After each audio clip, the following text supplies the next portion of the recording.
Buenos días. Vamos a dar comienzo a la sesión de mañana de la segunda jornada con el tema genérico sobre el valor de la cultura en el proceso de integración europea, de los procesos institucionales a la acción del sector cultural y de la sociedad civil. Hay un pequeño cambio. En primer lugar, va a intervenir el profesor Rafael López Guzmán, que es el que nos acompaña en este momento. Él es catedrático de Historia del Arte de la Universidad de Granada, director del Departamento de Historia del Arte de la Universidad de Granada, presidente del Comité Español de Historiadores del Arte Nacional, que acaba de ser nombrado, miembro de la Comisión Asesora del Ministerio de Educación para la promoción de la formación e investigación en ciencias sociales, jurídicas y humanidades. Ha coordinado máster y es especialista en el mundo islámico, en el arte mudéjar y en el arte iberoamericano.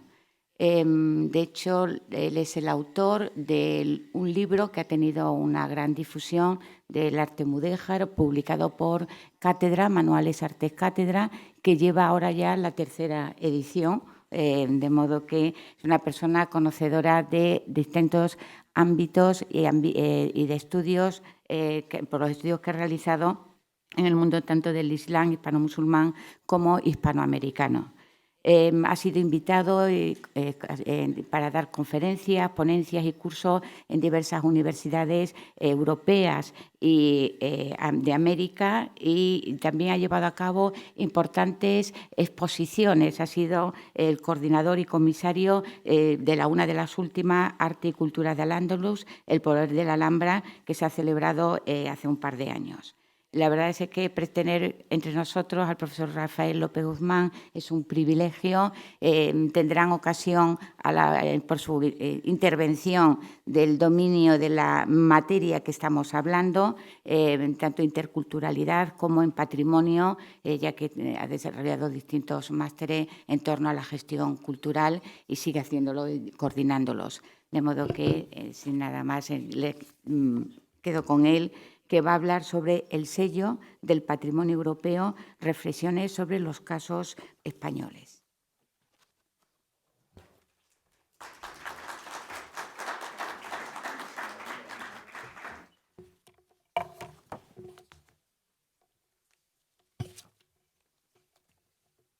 Muchas gracias y buenos días. Lógicamente tengo que comenzar agradeciendo a la organización de este campus de Yuste, a Miguel Ángel y a Pilar por haberme invitado, los coordinadores del curso, porque para mí hablar en el espacio de Carlos V es todo un honor. De hecho, comentaba con los amigos que ayer cuando llegué a Yuste, es la primera vez que vengo a Yuste, un fallo imperdonable en mi vida, subí andando desde Cuacos de Yuste porque había que hacer una especie de pequeña peregrinación ante la figura de Carlos V, que para mí es un personaje capital, y lo hablaré a lo largo de mi intervención para la historia de este país, pero sobre todo también para la historia de Europa, que es lo que de alguna manera nos reúne hoy en este lugar.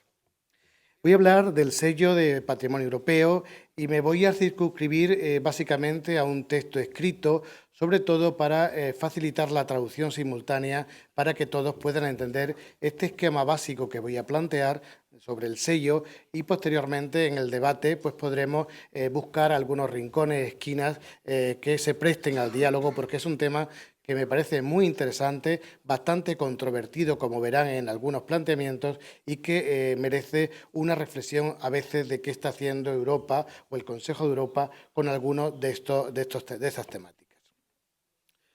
Como decía, la Unión Europea, y es el tema que se debate en esta reunión, ha centrado en el conocimiento y puesta en valor de nuestro patrimonio una de las líneas fundamentales como argumento de la consolidación europea como marca de identidad. Tanto la Unión Europea como el Consejo de Europa han aportado iniciativas múltiples, de todos conocidas, como jornadas patrimoniales, movilidad de artistas, definición de itinerarios culturales, denominaciones de capitales culturales, premios Europa Nostra o ciudades interculturales. De algunas de estas iniciativas se está hablando en este seminario y a mí concretamente me toca reflexionar sobre el sello de patrimonio europeo. El sello de patrimonio europeo, perdón, un segundito. El sello de patrimonio europeo es una acción relativamente reciente de la Unión Europea que surge inicialmente como una propuesta intergubernamental. En la actualidad está abierta a todos los miembros que quieran participar, buscando materializar mediante el patrimonio cultural el lema europeo de unidad en la diversidad. Pretende, por tanto, reforzar el apoyo de los europeos a una identidad conjunta y fomentar el sentido de pertenencia a un espacio cultural común, animando con ello la cooperación entre los Estados de Europa, constituyendo a su vez un medio para proteger y promover nuestro patrimonio cultural con el fin de identificar y legar dicho patrimonio a las generaciones futuras. Por tanto, sirve para incrementar el conocimiento, por un lado, y conseguir que la ciudadanía tenga un respaldo directo hacia el conocimiento y valoración de su patrimonio. La normativa concreta sobre el sello de patrimonio fue aprobada por el Parlamento en el año 2011, entendiéndose como una iniciativa complementaria que no excluyente de otras que ya estaban vigentes, como los itinerarios culturales europeos o bien el Patrimonio Mundial de la UNESCO. El sello persigue, por tanto, un doble objetivo. Por un lado, debe ser un medio de consolidación de la identidad europea, reforzando el sentimiento de pertenencia a la misma, y, en segundo lugar, pretende promover los valores de convivencia democrática y diálogo intercultural.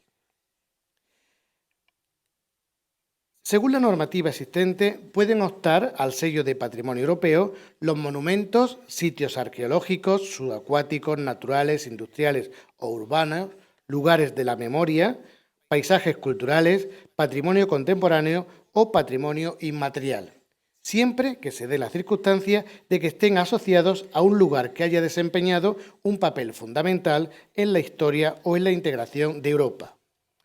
Existen tres categorías posibles dentro de este sello. Los sitios únicos, que es una categoría genérica, es la más normal. Se trata de lugares específicos dentro de un Estado, tienen gestión propia, pero deben de cooperar en lo que significa la red del sello de patrimonio europeo. En segundo lugar, tenemos los sitios transnacionales, que incluye la posibilidad de varios sitios situados en diferentes estados, pero que tienen una misma nominación, puesto que están integrados culturalmente de alguna manera. Tienen entidad jurídica independiente cada uno de estos lugares, pero tiene que haber una red entre ellos y un Estado que sea el gestor de esa red. Y también, en tercer lugar, los sitios temáticos nacionales, que son varios sitios de un mismo Estado que respondan a una misma temática, reciben la mención de forma conjunta, pero dentro de ese grupo de lugares siempre existe uno que hace de gestor del resto de la comunidad, digamos, del sitio temático concreto. Ahora bien, independiente de la categoría del sitio, todos deben cumplir los mismos criterios, seguir un procedimiento para la solicitud y aprobación y ser evaluado periódicamente por expertos internacionales. Los criterios de evaluación que se tienen que seguir para solicitar lo que puede ser el sello de patrimonio europeo serían los siguientes. En primer lugar, ese lugar tiene que representar un valor simbólico muy importante para Europa. El sitio, ya lo he comentado, tiene que haber desempeñado un papel fundamental en la historia de Europa, en su desarrollo cultural o en el proceso de integración europea. Si no tiene este valor simbólico, no puede optar al sello de patrimonio europeo.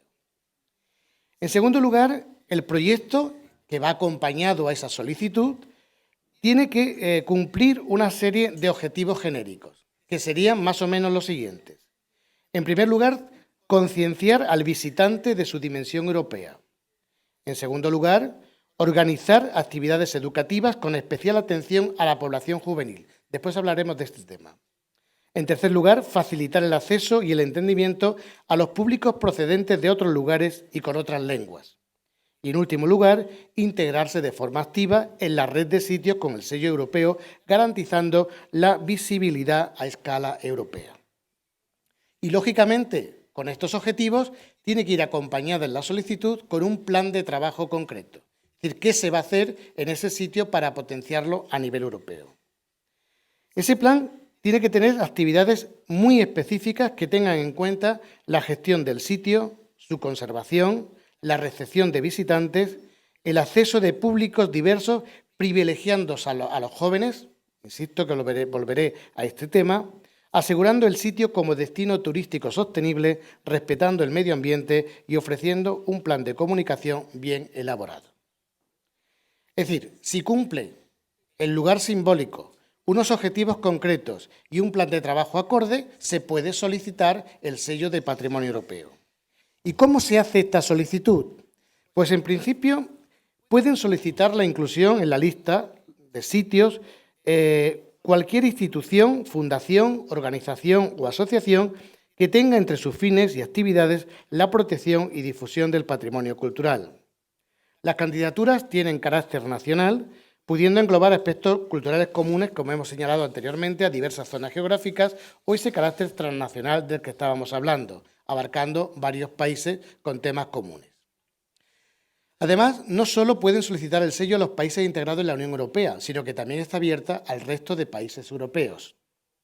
El proceso administrativo que sigue la posible solicitud se inicia en el nivel político territorial próximo. Es decir, en nuestro caso español, habría que solicitarlo a la comunidad autónoma respectiva.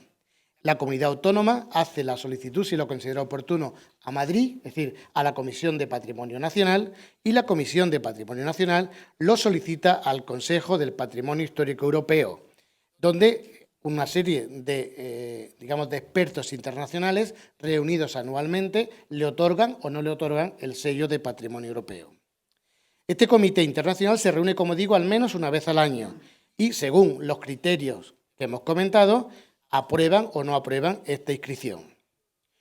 Una vez que se consigue el sello, tanto los estados donde están ubicados los bienes como la Comisión Europea tienen que velar para controlar de alguna manera que se cumplen todos los objetivos y se pone en marcha el plan de trabajo con el que se habían comprometido. De esa manera hay como una serie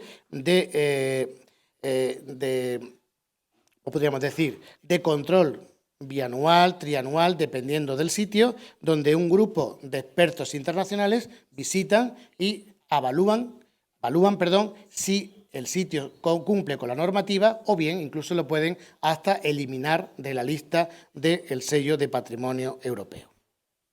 Ahora bien, originalmente la cuestión o cómo surge este tipo de identidad del sello europeo, de la idea del sello europeo, no es con carácter genérico de la Unión Europea, sino que fue una iniciativa intergubernamental que, por situar algunas de las fechas claves en este proceso de definición del sello, podemos retrotraernos al año 2005, en que el ministro de Cultura de Francia, en París, va a hacer la propuesta de creación de este sello, idea a la que se une automáticamente España.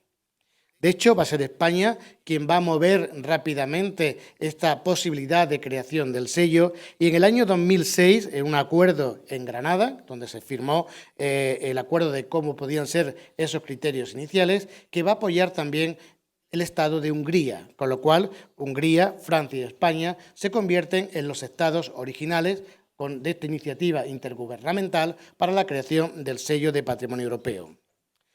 En el año 2007, en una reunión que tuvo lugar en la abadía de Cluny, en Francia, se otorgaban los primeros sellos europeos, valorándose en el caso español 4, los correspondientes al Cabo de Fisterra o Finisterre, el Real Monasterio de Yuste, el Archivo de la Corona de Aragón y la Residencia de Estudiantes de Madrid. Otra reunión que tuvo lugar en Cáceres en el año 2010 marcó como objetivo principal acercar el patrimonio europeo a la ciudadanía, pero con especial atención hacia los más jóvenes, idea de carácter didáctico con la intención de mantener y transmitir los valores paneuropeos a generaciones futuras. Esto me parece muy importante que fuera además en Cáceres, al lado de Yuste, donde se toma esta idea, este criterio. Todo el plan de trabajo tiene que ir a toda la ciudadanía, pero con especial incidencia a la población más joven, que es la encargada de transmitir los valores a generaciones futuras.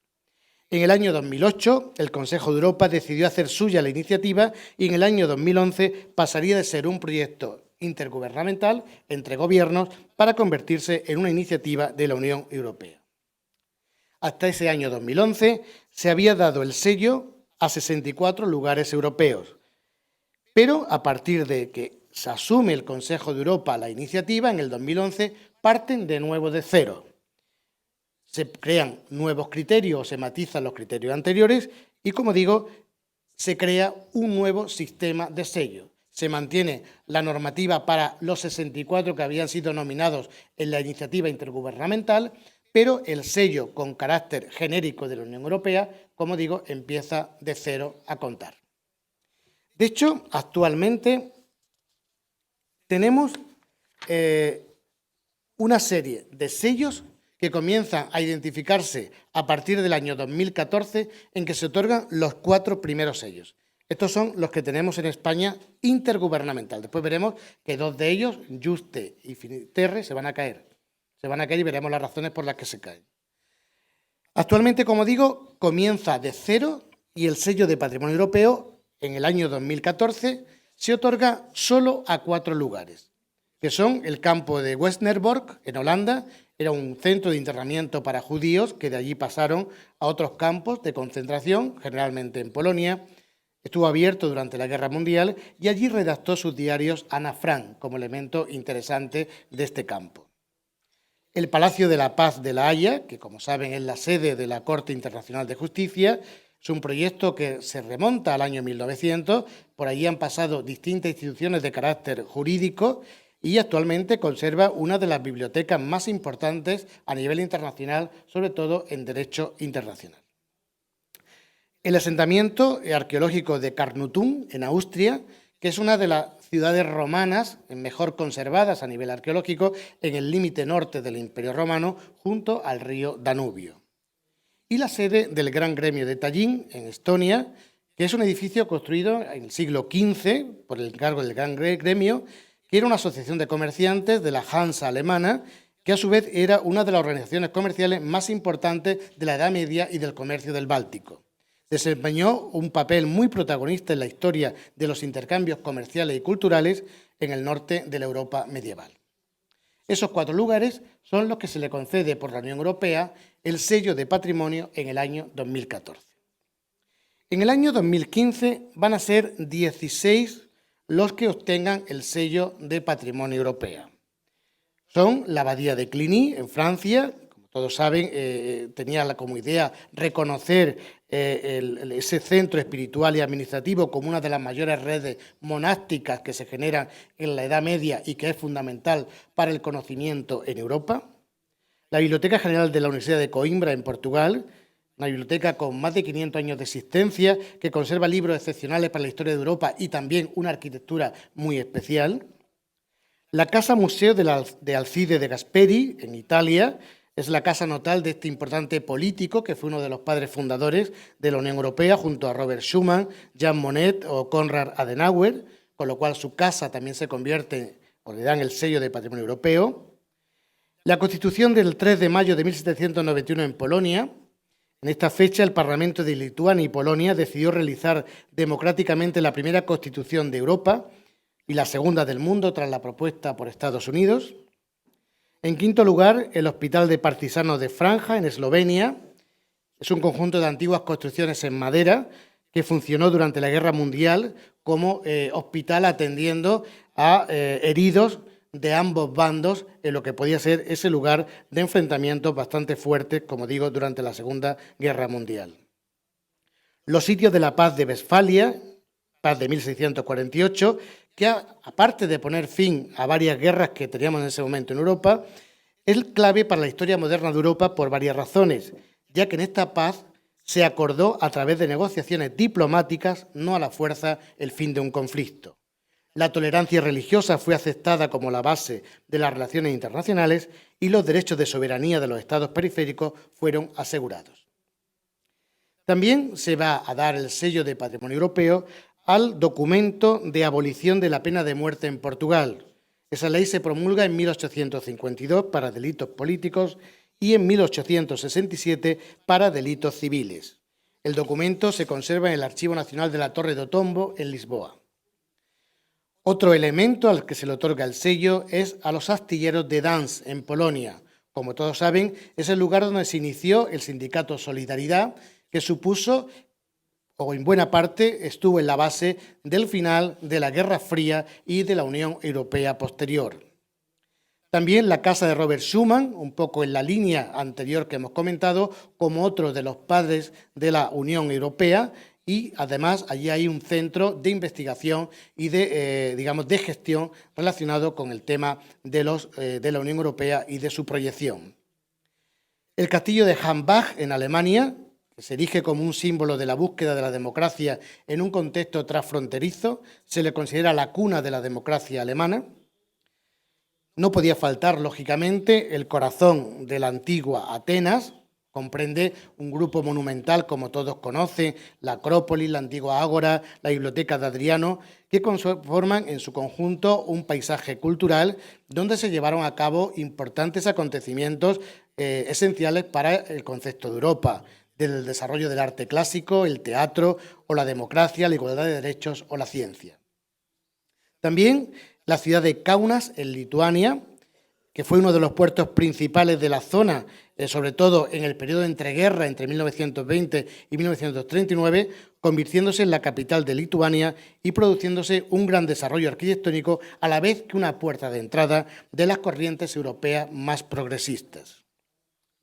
También se va a dar el sello de Patrimonio Europeo en el 2015 al Parque en Memoria del Picnic Europeo de Sopron, en Hungría.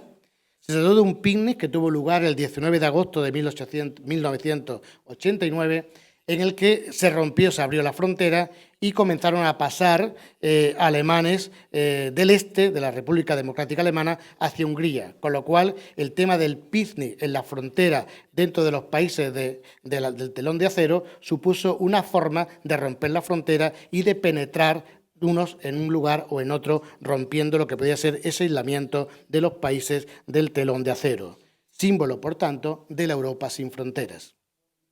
Y por último, la Unión de Lublin, en Polonia, que se refiere al Pacto de 1569 que selló la Unión Constitucional del Reino de Polonia y el Gran Ducado de Lituania, lo que dio como resultado la creación de una república libre asociada con un solo parlamento, un rey elegido democráticamente, una moneda y tolerancia étnica y religiosa. A estos 14 elementos habría que añadirle, y hablaré más tarde, lo que sería la Residencia de Estudiantes de Madrid y el Archivo de la Corona de Aragón de Barcelona. En el año 2016, es la última reunión en que se han concedido sellos de Patrimonio Europeo, se le otorgó a 9 lugares. El asentamiento neandertal de Krapina, en Croacia, es un yacimiento paleoantropológico en el cual se han descubierto más de 800 fósiles de neandertales desde su hallazgo a finales del siglo XIX. Cuenta además con un riquísimo museo de carácter didáctico anexo. En segundo lugar, el Castillo y Museo Archidiocesano de Olomouc, en Chequia, que es un elemento clave de la presencia de los moravos en la historia europea, ya que es un centro de cristianismo, tiene muchos siglos en sus espaldas y además conserva un alto número de bienes patrimoniales que nos hablan de la riqueza de este lugar. También la fortaleza de Sagres, en Portugal, que fue el cuartel general del príncipe Enrique el Navegante para sus proyectos de expansión marítima durante el siglo XV y se convirtió así en un lugar clave para la era de los descubrimientos, que marcó la expansión de la cultura, la ciencia, la exploración y el comercio europeos, tanto hacia el Atlántico como hacia el Mediterráneo, dando así a la civilización europea una proyección global que se ha convertido en característica definitoria del mundo y de la Europa moderna.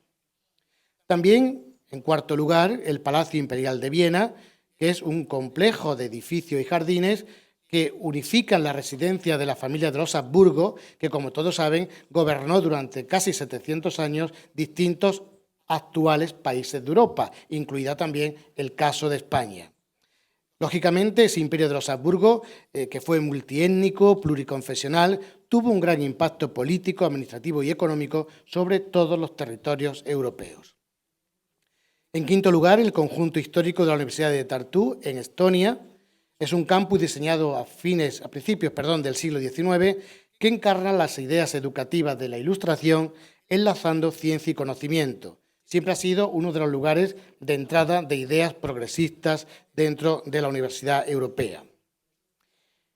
En sexto lugar, la Academia de Música Franz Liszt en Budapest, que fue creada en 1875 por el propio compositor y músico, que engloba junto a sus funciones educativas una universidad internacional de artes musicales y una sala de espectáculos.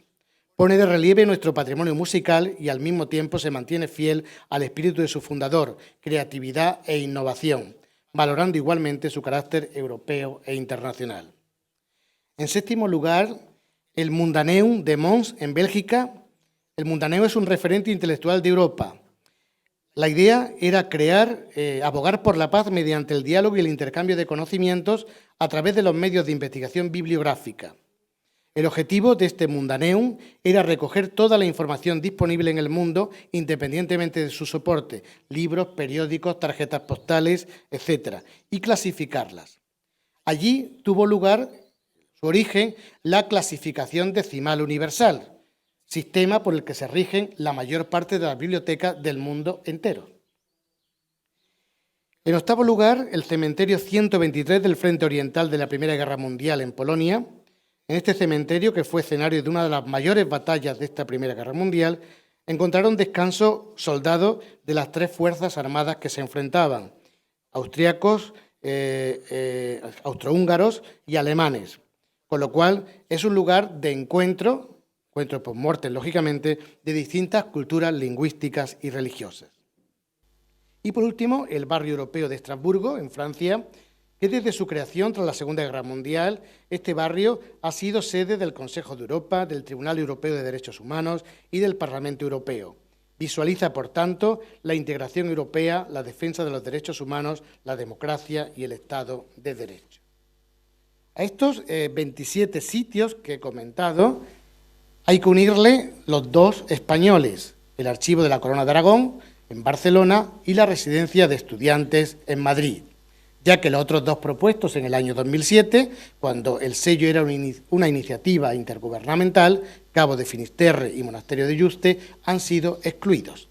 Actualmente, por tanto, solo tenemos dos. La Residencia de Estudiantes, desde su creación en 1910 hasta 1936, en que se va a cerrar por la Guerra Civil, fue el primer centro cultural de España y una de las experiencias vivas y fructíferas de creación e intercambio científico y artístico, modelo para toda la Europa de entreguerras.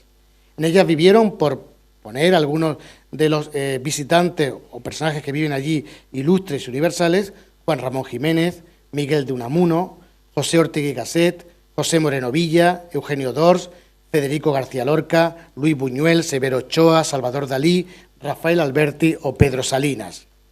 Hubo conferencias de invitados extranjeros que contribuyeron a despertar nuevas expectativas en nuestros jóvenes creadores. Einstein, Keynes, Walter Gropius, Marie Curie, Stravinsky, Henry Bergson, Calder, Paul Valéry o Max Jacob, por poner algunos ejemplos de quienes trajeron reflexiones, ideas de carácter filosófico, estético, etcétera, a esta residencia de estudiantes. La residencia fue sin duda un foro de debate y difusión de las corrientes de vanguardia que iban llegando desde Europa. En 1986, la residencia recuperó parte de sus intereses originales, trabajando en la actualidad sobre dos líneas básicas. Por un lado, servir como lugar de memoria dedicado al estudio y la recuperación de su legado histórico, centrado en el periodo de la cultura española que se conoce como la Edad de Plata. Y, en segundo lugar, convertirse en un lugar de encuentro y discusión de los avances científicos y de pensamiento, tanto de carácter nacional como internacional. Su función de residencia permite que una amplia variedad de investigadores, estudiosos, artistas y profesionales convivan en este espacio privilegiado, que muchos de nosotros hemos podido utilizar en diversas ocasiones. El otro espacio español con el sello de Patrimonio Europeo es el Archivo de la Corona de Aragón. Es el archivo vivo más antiguo de Europa. En él se conservan un ingente número de documentos relacionados con los territorios que conformaron el Reino de Aragón, incluyendo, por ejemplo, Cataluña, Valencia, Mallorca, Rosellón, la Cerdaña, Cerdeña, Sicilia, Nápoles, además de una larga lista de señoríos por toda la ribera mediterránea. También los fondos conservados documentan las relaciones internacionales mantenidas por los reyes aragoneses prácticamente con todos los estados y países del mundo conocido en la Europa de la Edad Media, especialmente entre los siglos XIII y XVI. Hasta 1993 estuvo situado en el denominado Palacio del Virrey, hasta que se edificó una nueva sede con arquitectura contemporánea, pero actualmente comparten las dos sedes el archivo. Los espacios protocolarios están en el viejo palacio y el repositorio documental, es decir, donde van los investigadores a trabajar, están en el nuevo palacio. Realizan numerosas actividades de cara a dar a conocer lo que puede significar su patrimonio y de cara también a este proyecto de trabajo que tiene que tener la declaratoria de sello de patrimonio europeo. Pero como digo, a estos dos sitios galardonados en el año 2015, en el 2007 teníamos otros dos muy importantes y desde mi punto de vista debieran de mantenerse con el sello de patrimonio europeo. Me refiero al Cabo de Fisterra o Finisterre, que está dentro del término municipal de Fisterra, en el extremo noroeste de la península ibérica, conformando una franja de territorio que se adentra en el mar a modo de pequeña península. Lo que ha hecho de este emplazamiento de singular relevancia como elemento específico es su situación geográfica, que hace que desde aquí todo lo que alcanza la vista sea mar, convirtiéndose desde la antigüedad en el Finisterre, Finisterrae, el final del mundo conocido. Es el punto más al oeste de Europa, de la vieja Europa occidental. Durante siglos fue obligada referencia náutica, un lugar de paso señalizado desde antiguo con los viejos fachos, los fuegos o antorchas, y finalmente con el complejo del Faro. Con el desarrollo del culto a Santiago y la generalización de las peregrinaciones a Compostela, se convirtió en la última etapa de los caminos que desde toda Europa convergían en Santiago, lo que venía a enlazar con el primitivo simbolismo del fin del mundo conocido y el comienzo del más allá. Desde mi punto de vista, su simbolismo paneuropeo es innegable, sus valores paisajísticos emblemáticos y su entorno geográfico en relación al conocimiento del mundo hacen de este punto un enclave fundamental para precisar el territorio europeo y los mitos que crearon a la vieja Europa, razones que obligan a su inclusión en la lista del sello de patrimonio europeo al cumplir los criterios, razones y objetivos del mismo. El otro enclave es el Real Monasterio de San Jerónimo de Yuste. No voy yo aquí a referir la historia de este monasterio cuando hay voces mucho más capacitadas y conocedoras del tema. Solo recordar su riquísimo patrimonio conservado y señalar su función como testigo de momentos fundamentales de la historia de España y de Europa. Su vocación europea de la mano de la figura del emperador Carlos V y de su sueño europeo, que de alguna manera se hace realidad en nuestra actualidad, es clave. Fue su lugar de refugio tras su abdicación, lugar de reflexión de lo conseguido y de lo deseado. Pero también hay que valorar la gestión de la orden jerónima, titular del monasterio. La vida contemplativa de estos monjes de oración, silencio y trabajo, opción extensible a otras órdenes monásticas, ha sido fundamental para marcar conceptos básicos en la definición de Europa desde la Edad Media. A la vez, preservaron la cultura y transmitieron conocimiento de los que actualmente somos partícipes y garantes. Un tercer elemento positivo del monasterio es la ubicación en este lugar de la Academia Europea de Yuste, que ha potenciado un relanzamiento de la Europa cultural, de la Europa social, de la identidad y diversidad de la Europa contemporánea, de la Europa de los ciudadanos, fundamentalmente a través de sus actividades y de su proyección con el Premio Europeo Carlos V. En resumen, puede decirse que Yuste, el emperador Carlos y Europa ocupan un mismo sitio que resume perfectamente los avatares de la historia continental. Otro ejemplo a favor del simbolismo de Yuste y del emperador estaría, por ejemplo, en la acuñación de las monedas de ecu, anterior al euro, que se hicieron con carácter conmemorativo, y donde tanto en monedas propuestas de las primeras que se acuñan por España o por Bélgica, aparece el emperador como símbolo de esa Europa unida. Y otro ejemplo de la importancia de la política imperial de Carlos V lo podemos visualizar en este elemento iconográfico, es un escudo rodela conservado en el Palacio Real de Madrid, donde encontramos a un Carlos V acompañado sobre un barco de las alegorías de la victoria y la fama. Aparece como un emperador romano sobre una nave de guerra, empuña el estandarte imperial y un escudo con la divisa Plus Ultra. Hay más.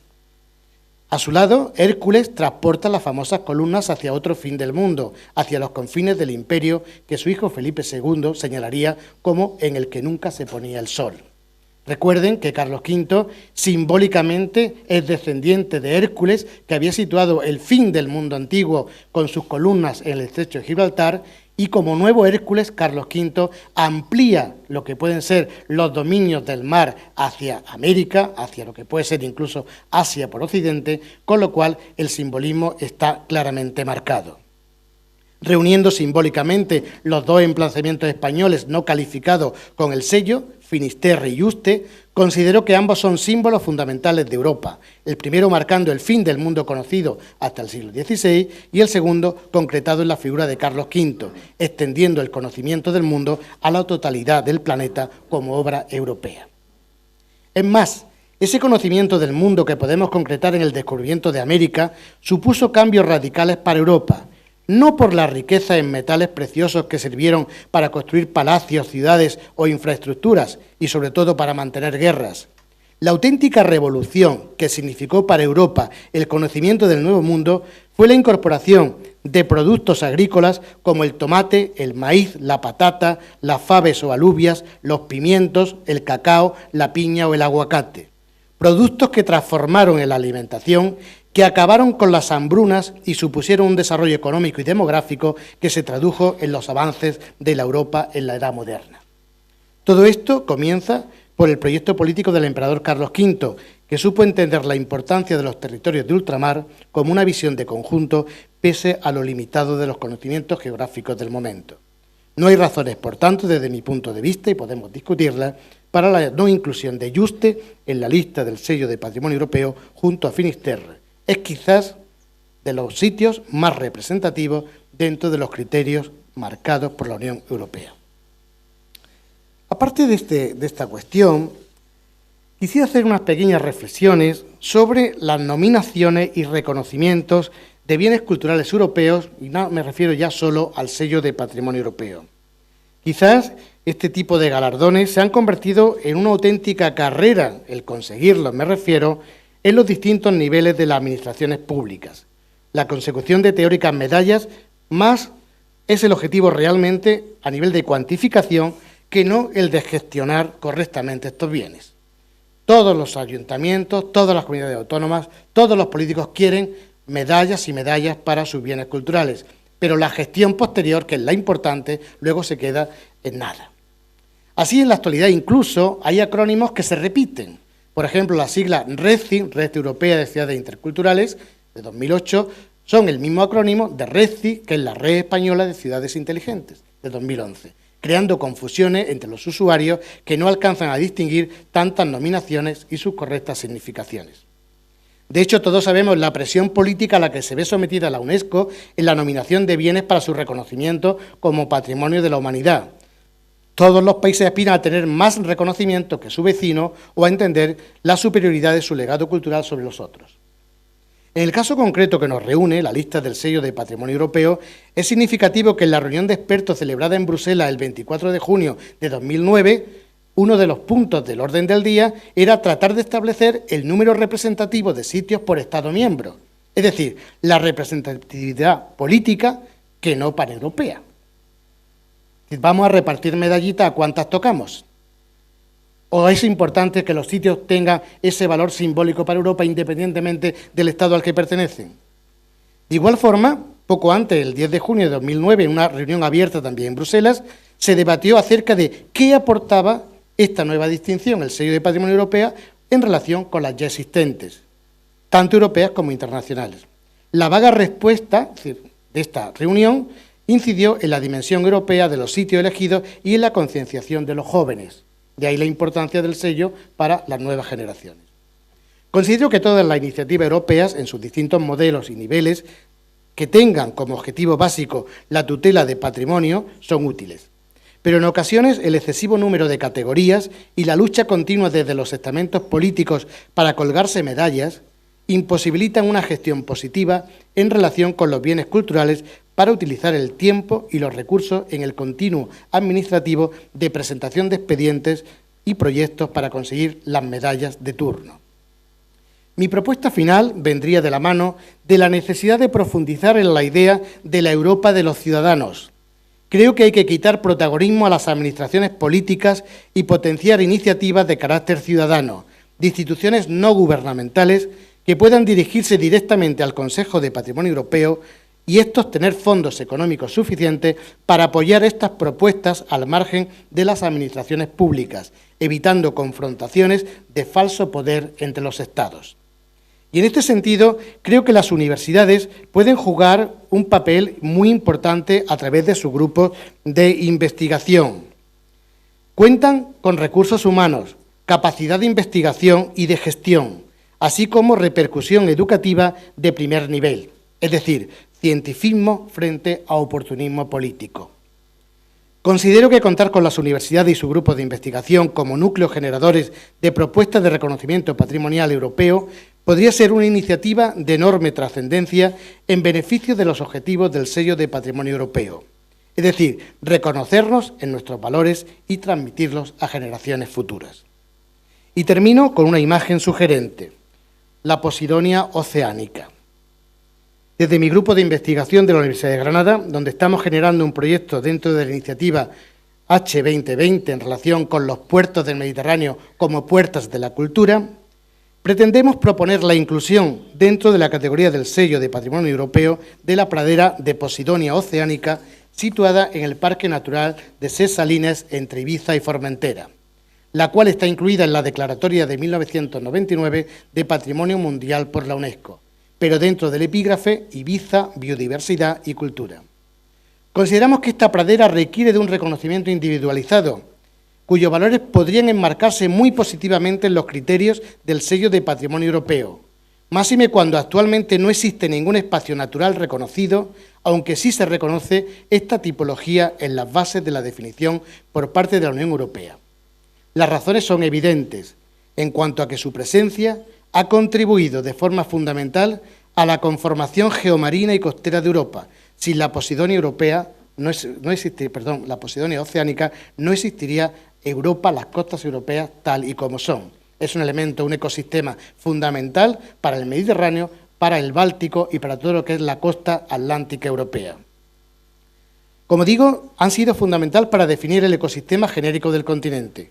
A ello se une el valor medioambiental y de impacto visual que puede tener para la concienciación de los jóvenes europeos, así como la necesidad de definir la sostenibilidad turística para asegurar su conservación. Si quieren, en el debate hablamos un poco sobre estos proyectos que llevamos a cabo de puertos como puertas de la cultura. Empeño para el que indirectamente espero el apoyo de todos ustedes. Muchísimas gracias.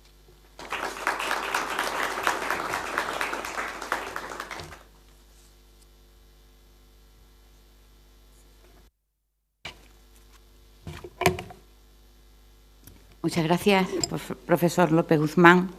Creo que el debate ya no hace falta decir que se inicia, lo ha iniciado él en la intervención, en algunas de las cuestiones que ha planteado, de modo que esta es el momento. ¿Quién quiera hacer alguna pregunta?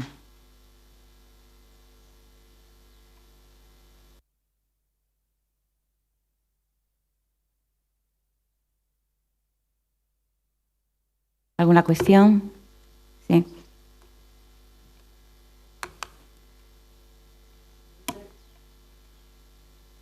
¿Bien? Sí, ahora sí. No, simplemente quería que me refrescaras, por si acaso se me ha escapado, las razones por las que ha quedado excluido Yuste. No me ha quedado muy claro por qué, cuáles son los motivos.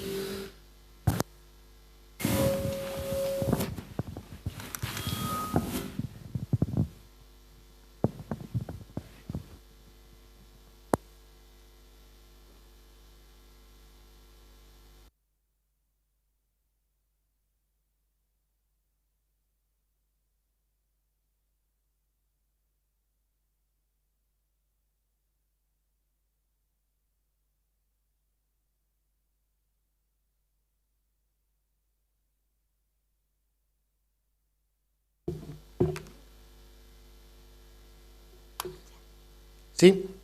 Bien. Hasta donde yo llego, mi conocimiento, pues de que son documentos administrativos a los que no tengo acceso en su totalidad, está referido a la situación del plan de trabajo. El plan de trabajo que no está acorde con los criterios que se han marcado de forma, digamos, genérica. De todas maneras, de la Fundación Carlos V podrían hablar un poquito más del tema. A mí me parece que es una auténtica barbaridad y sobre todo porque si tomamos la relación de los ciento y pico espacios que se declararon en la iniciativa intergubernamental y los 29 que hay ahora, hay una diferencia absoluta, sobre todo porque se han primado espacios bastante de países del este con unos valores de carácter simbólico muy relativos para toda Europa y en cambio han sido marginados otros elementos que parecía que a nivel político tenían más peso, sobre todo si tenemos en cuenta que fue Francia y España los que iniciaron ese proyecto intergubernamental. Ahora mismo los países, digamos, del oeste, quizás más representativos en cuanto al tema del concepto de Europa, están marginados a nivel cuantitativo de los países que conforman, digamos, la línea centroeuropea. Pero, insisto, las razones que a mí me han dado, que he consultado el tema, es porque no se adapta correctamente el plan de trabajo a los objetivos y a los criterios del sello de Patrimonio Europeo, pero creo que hay aquí personas, como decía en mi intervención, que pueden comentar más a fondo esa razón. Yo lo que sí tengo claro es que hay razones sobradas, simbólicas, y creo que las actividades, y esta es una de ellas, por ejemplo, como para que Yuste, junto con Finisterre, estén dentro del sello de Patrimonio Europeo. Si me aprietan un poco, diría que incluso por encima del Archivo de la Corona de Aragón y de la Residencia de Estudiantes, sin quitarle valor a ninguno de estos espacios.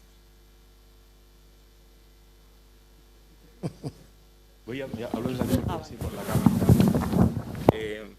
Me permito, por alusión intervenir en este tema, porque sí, efectivamente, y como no podía ser de otra manera, de dar la razón que creo que merecemos sobradamente ese título, entre otras cosas porque fuimos una de las primeras instituciones, de los primeros lugares que fueron considerados como lugar de patrimonio europeo, en parte por lo que significa el propio enclave de Yuste, ligado a la figura del emperador, que ha sido muy bien explicada por el profesor, y también por el trabajo de contenido que realiza la propia Fundación, porque uno de los requisitos que se exigen es que no sean lugares vacíos, no se premia monumentos, espacios que en un momento dado tuvieron algo que ver con la construcción o memoria de Europa, sino que al mismo tiempo sean lugares vivos, que mantengan esa memoria.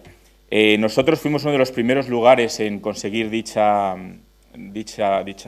reconocimiento. De hecho, la propia ceremonia en el 2007 de obtención se realizó en este sitio, si bien en aquel momento la iniciativa era una iniciativa intergubernamental, lo que quiere decir que, bueno, como llega un poquito más tarde, no sé si lo has explicado, sí, pero inicialmente nació a través de una serie de países que se pusieron de acuerdo sobre esto. La Unión Europea la acogió con muy buenos ojos y esta iniciativa pues, se convirtió en una iniciativa comunitaria, que ya exigía una serie de requisitos diferentes a los establecidos inicialmente. A nosotros no se nos ha retirado el título. De hecho, el título intergubernamental sigue ahí porque era permanente. Y, de hecho, si vais arriba y visitáis el monasterio, la placa está en la puerta del monasterio indicando que somos un lugar de memoria y de patrimonio europeo conforme al procedimiento intergubernamental. Ahora bien, los nuevos requisitos exigen que quien debe solicitar la obtención del sello es el dueño y gestor del lugar.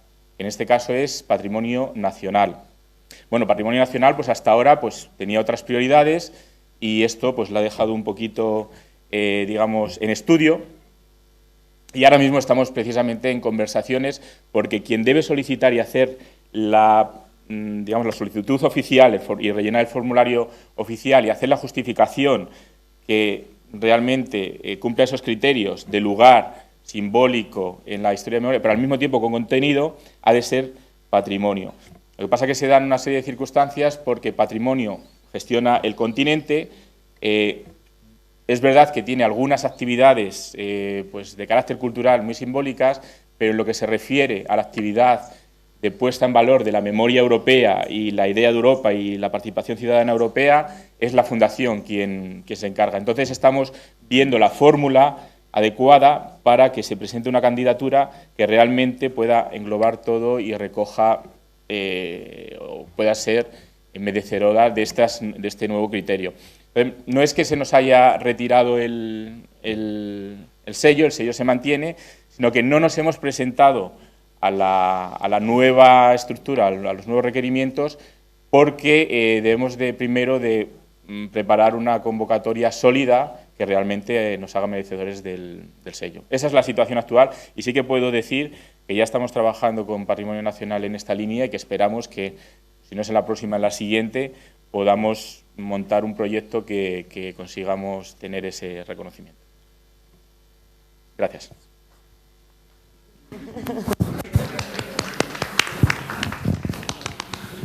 Me permitir intervenir un momento sobre el tema. Es decir, los sellos que se otorgaron en el año 2007 siguen, como se ha comentado, siguen actualmente vigentes. La cuestión radica, y esa es mi lucha, que todo no debe de pasar por la administración política, sino que debe haber iniciativas que vayan directamente de las personas, de los garantes de esta institución, Juste, por ejemplo, directamente al Consejo de Europa. Las administraciones públicas están desbordadas, aparte de sus intereses. Si ahora mismo, y estoy hablando de ayer, entramos en la página web del Ministerio, donde se gestionan los sellos de patrimonio a nivel nacional, verán que la página está tan obsoleta que no figuran ni siquiera los premios de este año, que se otorgaron creo que en el mes de abril o mayo. Todavía no está reconocido en la página web del Ministerio, que bastaría con un enlace a la página web del Consejo de Europa. Y con esto quiero decir que el elefante que se crea de administraciones de ascendentes de abajo arriba hacen que a veces sean inviable propuesta o por desidia acabas dejando la propuesta porque es imposible ir ascendiendo en el maremágnum administrativo.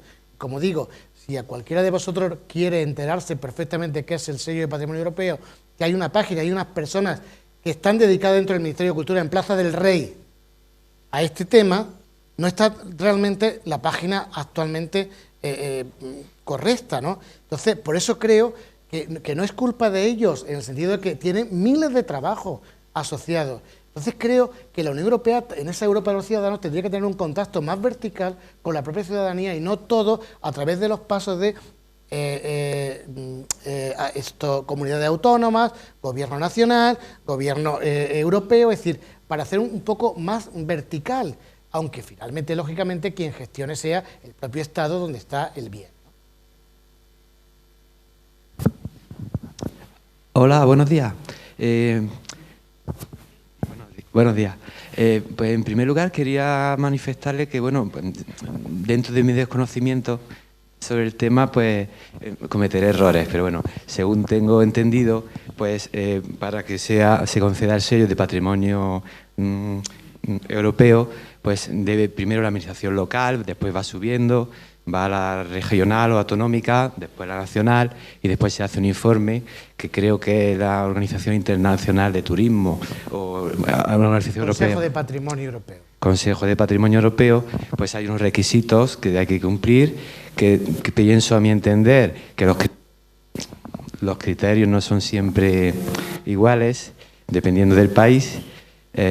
Y bueno, mi pregunta va sobre todo que existe, a mi entender, creo, un sello de patrimonio también europeo de, digamos, inmaterial, de, digamos, igual que hay BIC, reconocimiento del sello de calidad o el sello BIC, que es de bien de interés cultural.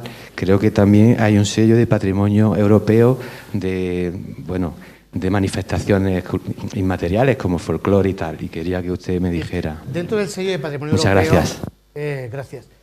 Se concibe el patrimonio inmaterial como un bien posible de reconocimiento, y de hecho hay algunos de estos bienes que, aunque se identifican con un papel, pero realmente son patrimonio inmaterial. Por ejemplo, el tema de la abolición de la pena de muerte en Portugal realmente es un papel, o el tema de la paz de Westfalia realmente son papeles, ¿no? Es decir, que tiene un carácter inmaterial. pero en el sentido que tú lo planteas, de lo que entendemos teóricamente por patrimonio inmaterial, todavía no hay ningún bien reconocido dentro del sello de patrimonio europeo, al igual que tampoco hay ningún elemento de patrimonio natural. Por eso yo planteaba lo de la Posidonia oceánica. Pero realmente llevan 3 años otorgando el sello, ¿no? Es decir, que el recorrido es muy amplio, pero en los criterios sí está el patrimonio inmaterial como susceptible de declaratoria de sello de patrimonio. 2 últimas intervenciones.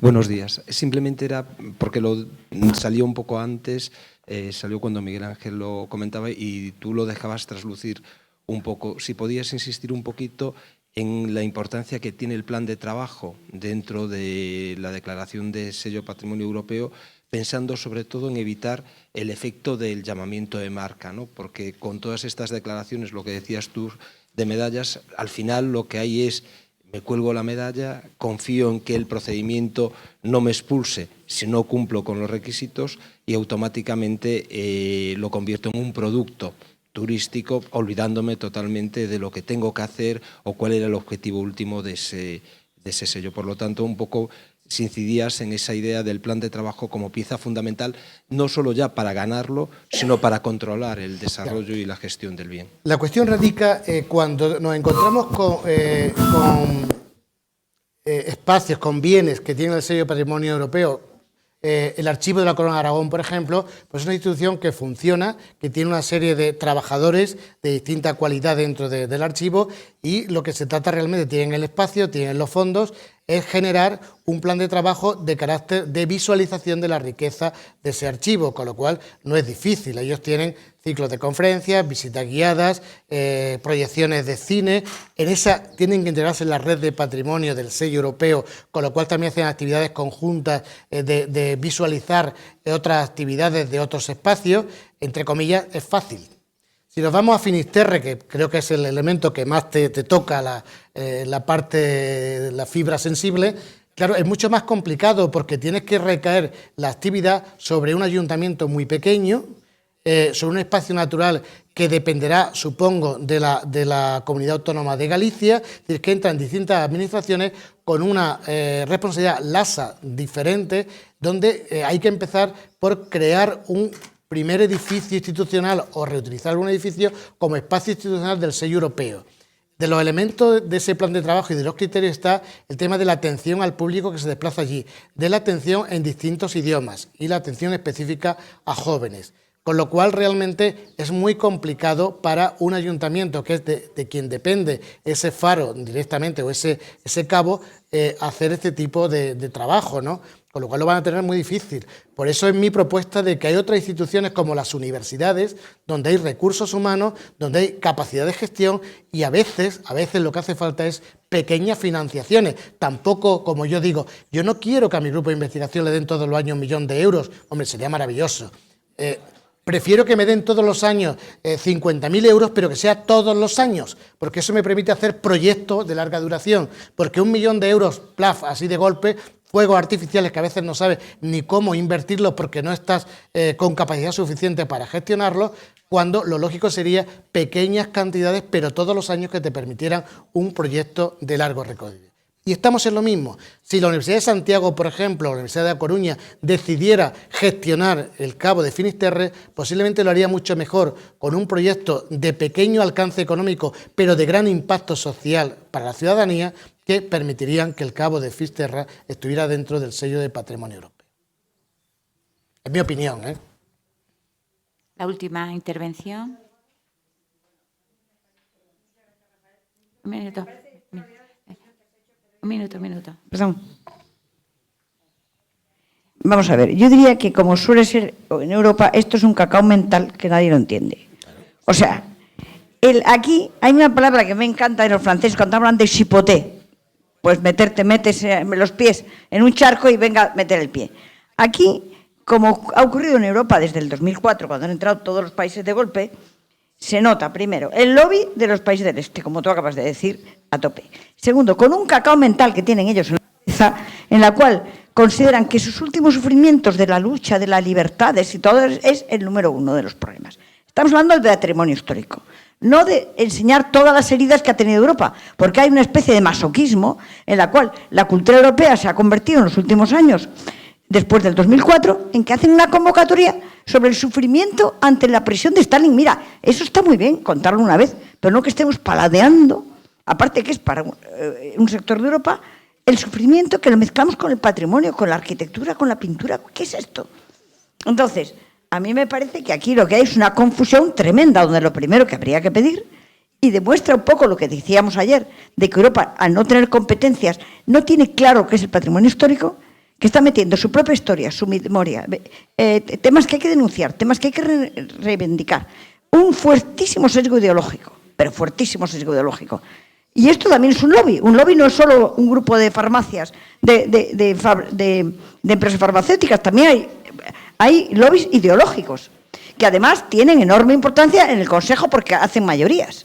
Entonces yo me parece que una cosa que debiera hacerse, no sé cómo habría que pensar, es una petición de clarificación de objetivos claros del sello. Porque al final no va a tener ninguna importancia. Es una medalla más. Ha perdido todo su valor de contribuir a la conservación del patrimonio, que es el primer objetivo. Es como si en los museos, que el principal objetivo de un museo es sus almacenes de obras de arte, conservarlos bien, y lo que estamos haciendo es saltitos con los niños todas las mañanas. Pues no. Entonces, este concepto de pérdida de objetivos esenciales es lo que me parece que habría, no sé si este es el lugar oportuno, pero en algún momento, y yo con la Universidad de Granada, si queréis, o lo que sea, pedimos que haya una mayor clarificación de los objetivos. Porque esto es antes de haber salido al mercado, ya lo hemos estropeado. Sí, hablando claramente, si hacemos la lista de aquellos sitios que fueron nombrados en la fase intergubernamental, son más interesantes que los 29 que hay ahora mismo. Pero con un elemento añadido, esa reunión de Bruselas a la que yo he hecho referencia, es decir, que se reúnen para decidir a cuántas medallas tocan. Es muy grave, es decir, que entre en orden del día ese tema implica la idea de que no tienen claro lo que quieren. Incluso la segunda reunión que dice, bueno, pero ¿esto para qué sirve?